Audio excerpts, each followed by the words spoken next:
Hi guys, welcome back to my channel. It's me, Rumbi, and I'm back with another video. And in today's edition, I'm going to explain to you my journey with keloids. I know you probably look at me and think, what you know about keloids? That's my ratchet self just coming out for no reason there. That was unnecessary. Please excuse me. Excuse me. But yeah, once upon a time, not long ago, I had keloids, and to be fair, I actually still have one that's active at the back of my right ear. So in the process of getting that sorted out, but this video is for educational purposes and also just to help some people out, because I know for myself, when I needed to get some help with getting rid of these keloids, the doctors, the GPs, they weren't trying to help me. They basically said, sort the out yourself. And it left me in a little bit of a sticky situation still, but I'm here to educate you. Let's get into it. So essentially, a keloid is a scar that continues growing bigger than the original wound. They can occur anywhere on your body, but they're more prone to develop or grow on your earlobes, basically like above your shoulders, on your neck, on your shoulder area, your chest area. Yeah, you can get them on your face too. I can't lie, I had my nose piercing removed and I've got a little bit of a keloid there as well. It's not funny. Some additional information about keloids. So they are more prone to occur on people with brown or dark skin. Black people. So if you have brown or dark skin, you are more prone to getting some kind of keloid in your lifetime. They are hereditary. I can't even pronounce that word. Hereditary. Keloids are also hereditary, meaning that they can be passed down through your family. So in my family, on my mum's side of the family, there's some people who have some keloids. So yeah, I should have known that I was bound to get one of them. And then it did happen to me, but I didn't know the history of my my family or anything like that. Had I known, I probably wouldn't have gotten piercings or anything like that. But I was uneducated, and also my mama didn't let me get piercings when I was a child. So that leads me on to the next point. In my case, I got keloids on my ears and on my neck, as well as my nose. The way that I would describe them is that they basically look like a tumor, but on the exterior of your body rather than interior. They're ugly. They're real ugly. I can say that because I've got them and I've had them, that they're ugly. Keloids tend to look shiny, they're hairless and lumpy. Yeah, which is why I said that they look like a tumor, because yeah, keloids also can grow to any size. Like they can literally continue to grow, as in, bro, these things will continue growing. There's no stopping them. I've seen keloids that are crazy, like the size of my fist, on people's ears, on their faces. Like they can be crazy big.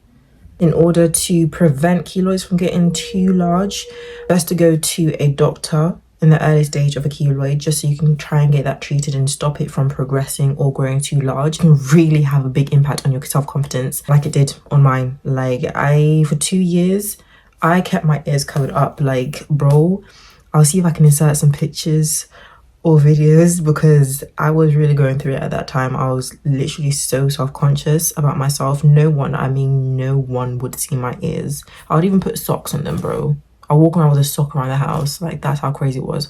Or I'd always have a wig on or like a headscarf. Like, I was always covering my ears up because of like how embarrassed I was with them. It was a dark time of my life, I won't even lie. Another contributing factor to keloids is age. So if you're under the age of 30, you're more prone to getting keloids, and it doesn't have to just be from piercings. It can be from a cut, from a scratch, injection, insect bites, and burns. Yeah, burns. That's crazy, yo. Yeah.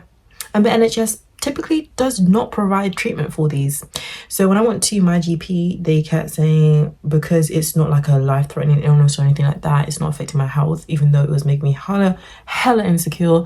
It was like really itchy and painful. Like you can feel when it's growing, you can physically feel it. It's so uncomfortable. Point being, they said that they couldn't do anything for me, so I had to go through a private dermatologist, which I found myself on the interweb, and the peak thing for me was mine was located in Leeds. However, this was a specialist, and he's also Indian, meaning that he's got some dark pigmentation in his skin, which really helped me have faith in him, because he had dealt with people with my skin tone. He was a professional in the field, and I will trust him with my life. Honestly, he was the best doctor ever, treatment wise and everything. How I went about it was that I had to book a consultation, which, my gosh, it was pricey. If you guys want to know the details, the ins and outs, I'll provide all of that for you.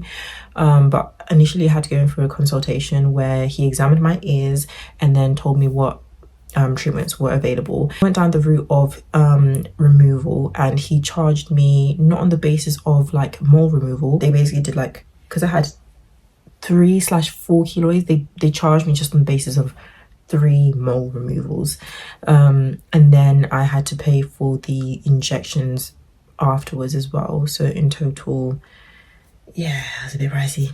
And then I had to wait 6 weeks after the procedure where I had them removed. I'm actually going to insert the pictures as well. This is a pre-warning. If you don't like gory things or anything if you're a bit squeamish, don't watch. This is your warning now, because I'm going to be inserting the pictures. But yeah, this is what my ears look like straight after the procedure where I had the keloids removed. And then I had to wait around 6 weeks to go back and start getting my injections, steroid injections, injected into my ears. And I had to go back every 2 weeks for about 2.5 to 3 months. And then after that, my doctor examined my ears thoroughly, like each time he injected them, and he could see and he could feel that they were starting to ease up and soften up. So the one on the back of my ear here is the one that's more aggravated. It's a very angry keloid. Like it is so difficult to get rid of. It's been 3 years and this is the only one that's given me trouble. So with time, the keloids did actually go away. So the one in here, it's probably, like, technically it is still there, but it's inactive. Same thing with the keloid in this one. It is inactive. It's quite small, but this one is active. This does not want to die. Die, please.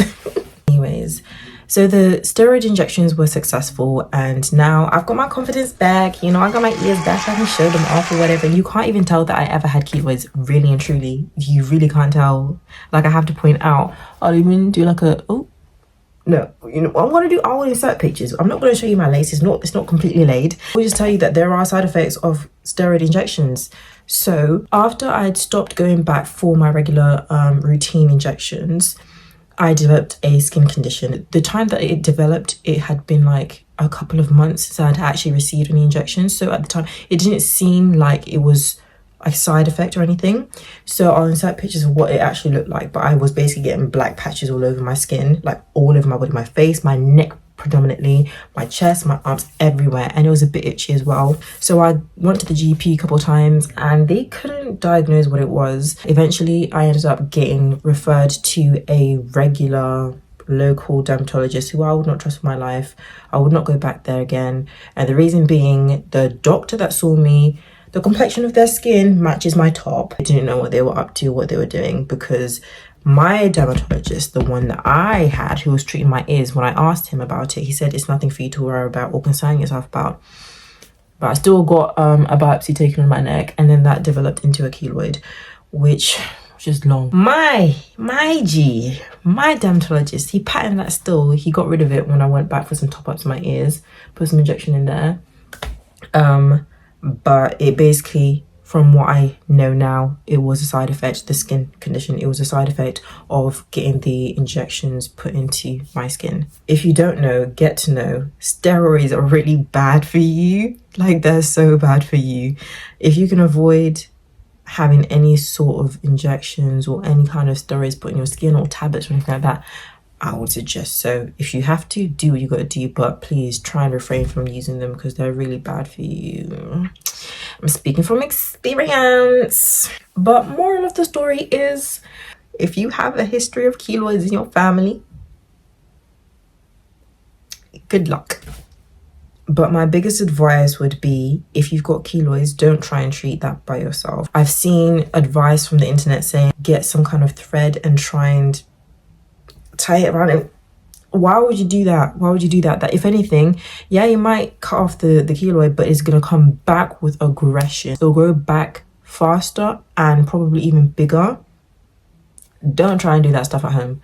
If you have a keloid and you want to get treated, go to a professional. I recommend searching for a dermatologist who specializes in keloids, someone who's like worked with them previously. The people who specialize my complexion, they really be knowing what they're doing, and they've really helped me a lot.